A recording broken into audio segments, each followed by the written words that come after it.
Di Balai Istana, para menteri melaporkan kondisi ekonomi yang lesu.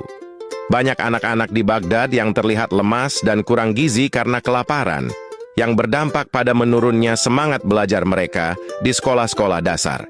Aku ingin semua anak di negeri ini cerdas dan kuat. Mulai besok, kita jalankan program makan bergizi gratis. Bagikan paket makanan setiap hari menggunakan anggaran istana. Awalnya, suasana Baghdad berubah drastis. Rakyat bersorak gembira. Setiap pagi, gerobak istana datang membagikan nasi, daging, dan susu. Anak-anak makan dengan lahap dan suasana menjadi damai.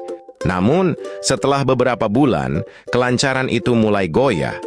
Raja mulai mendengar desas-desus tidak sedap dari pasar hingga ke pelosok desa tentang kualitas makanan yang menurun.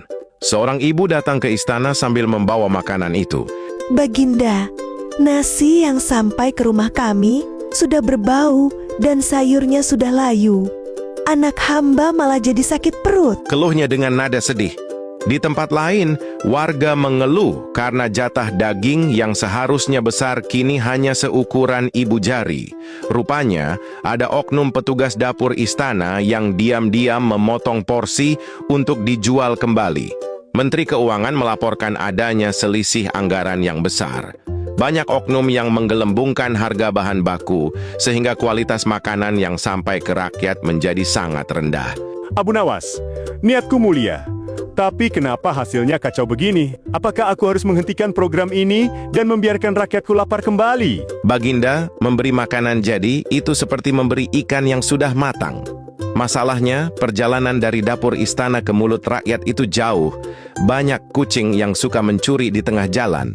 Saran hamba, ubahlah polanya. Berikan modal gizi berupa uang tunai atau voucher khusus langsung kepada para ibu.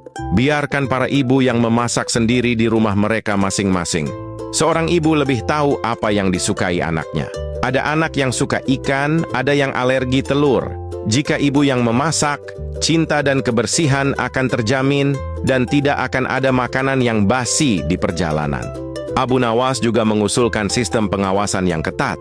Setiap langkah dipantau dan dicatat secara rapi. Siapapun oknum yang berani memotong uang rakyat akan dihukum cambuk di alun-alun agar tidak ada lagi yang berani zalim. Raja menyetujui usul itu. Ekonomi pasar lokal pun langsung berputar karena para ibu membeli bahan makanan langsung dari pasar. Anak-anak kembali sehat karena memakan masakan rumah yang segar dan bergizi. Program versi baru ini terbukti lebih awet dan berkelanjutan.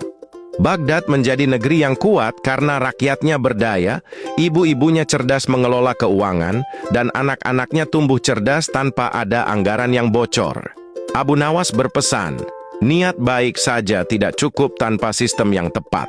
Memberdayakan unit terkecil masyarakat seringkali lebih efektif daripada pengelolaan terpusat yang rawan kebocoran.